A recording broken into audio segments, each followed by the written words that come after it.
Hello बच्चों, कैसे हैं आप लोग।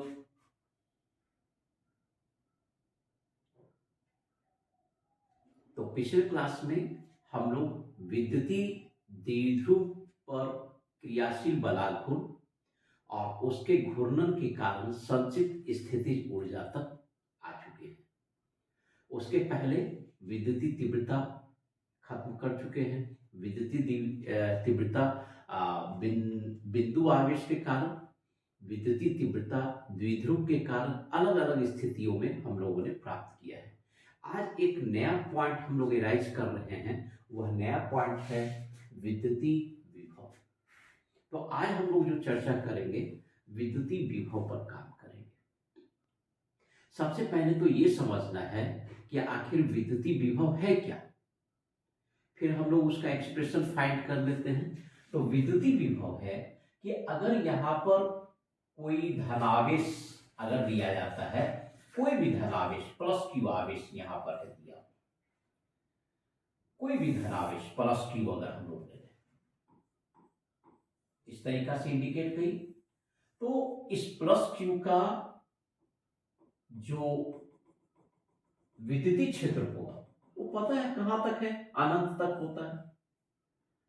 और विद्युतीय क्षेत्र के किसी बिंदु P, यहां पर कोई बिंदु P है, यहां पर हमें विभव अगर चाहिए, विद्युतीय विभव इलेक्ट्रिक पोटेंशियल को V से हम लोग इंडिकेट करेंगे। तो चूंकि P पर विभव निकाल रहे हैं इसलिए इसको हम लोग Vp लिख सकते हैं। केवल V से भी काम चल जाएगा और चूंकि P पर का विभव है इसलिए Vp लिखते हैं। A पर का विभव निकालेंगे पॉइंट तो Va लिखेंगे। B पर के अगर पोटेंशियल को इंडिकेट करना है तो Vb हम लोग इंडिकेट करेंगे। तो यहाँ अभी हमको P पर विभव निकालना है और ये P की स्थिति क्या है, P की स्थिति प्लस क्यू आवेश से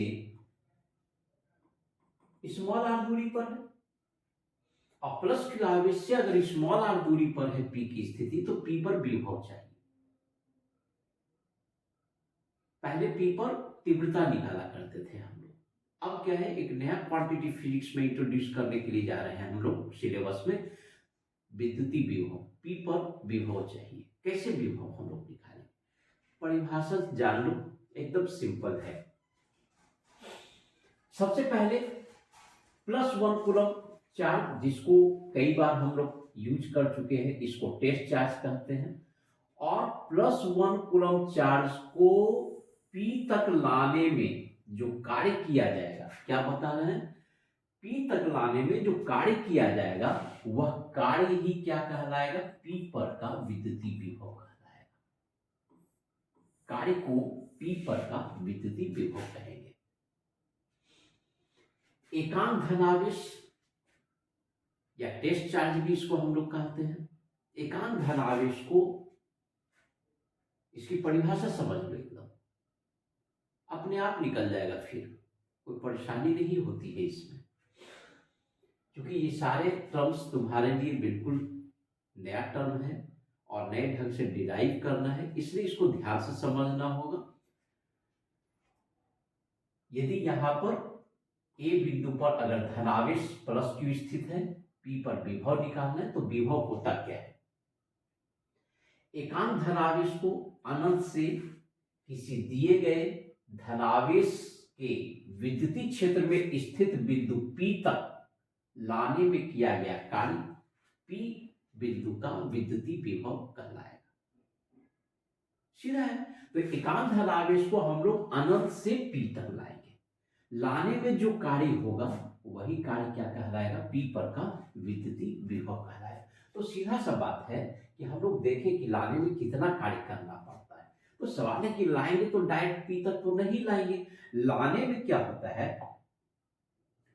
कभी न कभी यह एकांक धनावेश इस बिंदु पर स्थित है, कभी न कभी इस बिंदु पर अगर स्थित है, ये बिंदु हम लोगों ने सपोज किया के बिंदु है, हमने सपोज किया ये बिंदु जो है यहां पर के बिंदु, के बिंदु, तो के की स्थिति कितनी है, के की जो स्थिति है यहां पर x है, ये के बिंदु मेरे लिए क्या है ना, परिवर्तनशील है। के बिंदु कहीं भी हो सकता है, एक्स की स्थिति कुछ भी हो सकती है, लेकिन जब यह एकांक धनावेश के पर होता है तो एकांक धनावेश पर के पर जब स्थित है तो इस पर बल कितना लगेगा। तो अगर हम लोग बल निकालें तो के बिंदु पर स्थित +1 कूलम पर वैद्युत स्थैतिक बल जो लगना है क्या होना है, 1/4 एप्सिलॉन। यदि हवा माध्यम रहेगा तो एप्सिलॉन नॉट होगा, हम जनरल इक्वेशन लेके चल रहे हैं, इनटू Q1 Q2। तो Q1 का वैल्यू तो यहाँ पर Q है, Q2 का वैल्यू 1 हो गया बाय एक्स स्क्वायर, क्योंकि के बिंदु की दूरी x है। तो बल तो निकल गया। अगर बल निकल गया तो हमको निकालना है कि कार्य क्या होगा, कहां से कहां तक लाने में, अनंत से p तक लाने में। और जो कार्य होगा, सीधा परिभाषा है कि उसी कार्य को हम लोग क्या कहेंगे, विद्युतीय विभव कहेंगे। एक बात तुमको यहां पर समझना है कि यह जो बल है ना, ये x के साथ वेरिएबल है, इसका मतलब कंजर्वेटिव फोर्स है। कंजर्वेटिव फोर्स का जब भी हम लोग कार्य निकालेंगे तो मैथमेटिक्स के इंटीग्रेशन का यूज करके हमेशा निकलता है। इस बात को हमेशा याद रखना, ये टेक्निक से यहाँ पर कर समझ के ही देख लेना है कि यहाँ पर जो बल दिया हुआ है ये वेरिएबल है x के साथ, कांस्टेंट बल नहीं है, नियत बल नहीं है। तो जब भी निर्धारण होगा तो कंजर्वेटिव फोर्स जो होता है उसी के नियम के अनुसार यहां पर कार्य का निर्धारण होगा। अब कंजर्वेटिव फोर्स का निर्धारण कैसे करते हैं, तो उसमें मैथमेटिक्स का इंटीग्रेशन यूज करते हैं। कल भी इंटीग्रेशन हम लोग कार्य निकालने में किए हैं, तो उसी ढंग से इंटीग्रेशन को यूज करना है, क्योंकि फिजिक्स बिना मैथमेटिक्स का चलता ही नहीं है। तो हम लोग यहां पर देखेंगे पी का पी पर विद्युतीय विभव अगर जाने, तो पी पर अगर विद्युतीय विभव जानेंगे तो वैसे स्थिति में क्या होगा, Vp, और Vp तो हम पता है कि कार्य है। कार्य कैसे निकलेगा, ये जो हमारा बल निकला है F पहले निकालते हैं बहुत ही अल्प विस्थापन के लिए, और फिर इसको इंटीग्रेशन करेंगे। x का वैल्यू हमारा शुरू हुआ है इंफिनिटी से, और x का वैल्यू खत्म होगा p बिंदु पर, जिसकी स्थिति क्या है, r है। यही इंटीग्रेशन का प्रोसेस होता है हमारा। तो यहां पर अगर देखें कि Vp इक्वल टू अगर हम लोग फाइंड करें तो f का वैल्यू हो जाता है 1/4 एप्सिलॉन एक्स स्क्वायर और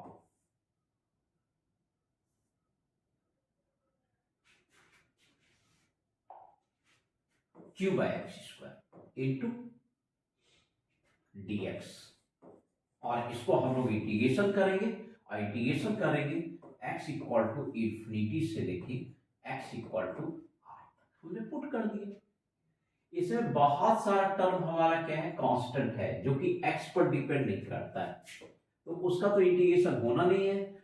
dx/x² का इंटीग्रेशन होना है, तो जो कांस्टेंट है उसको बाहर कर दो, Q/4 एप्सिलॉन। अंदर इंटीग्रेशन की क्या बचता है, अंदर जो इंटीग्रेशन का बचेगा ये x inverse two into dx। Limit क्या होगा, इंफिनिटी से लेके r तक का लिमिट होगा। अगर इसको सॉल्व करते हैं इंटीग्रेशन को, तो कितना हो जाएगा, Q/4 एप्सिलॉन माइनस 1/x।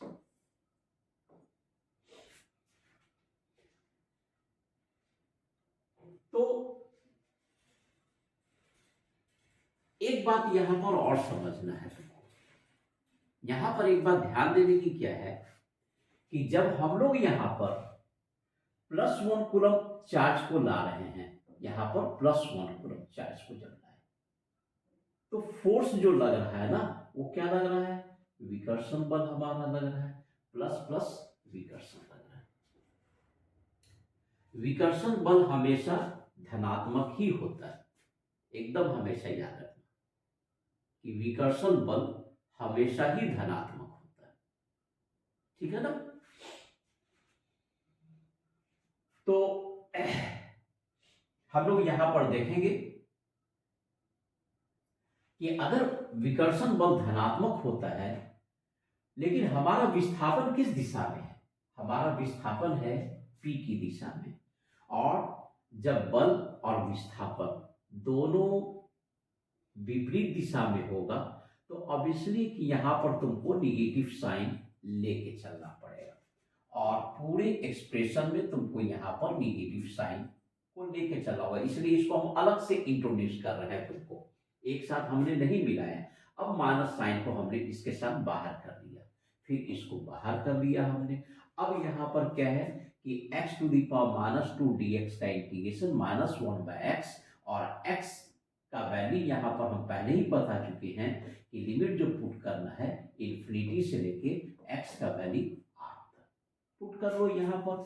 जैसे ही हम लोग यहां पर पुट करते हैं तो विभव Vp इक्वल टू जो हो जाता है -q/4πε, और यहाँ पर माइनस, पहले अपर लिमिट हम लोग सेट करते हैं तो r, minus minus plus lower limit set करेंगे इन्फिनिटी। तो हमारा यहाँ पर एक्सप्रेशन क्या बच जाता है, यहाँ पर हम लोग एक्सप्रेशन बच जाता है, एक्सप्रेशन जो बच जाता है यहाँ पर v equal to Vp equal to जो बच जाता है दैट इक्वल टू यहाँ पर हो जाता है -q/4πε इंटू -1/r, और माइनस माइनस अगर हम लोग प्लस कर देंगे तो विभव Vp इक्वल टू जो हो जाता है q/4πε इंटू r। यही हमारा विभव का व्यंजक हो जाता है, याद रखना।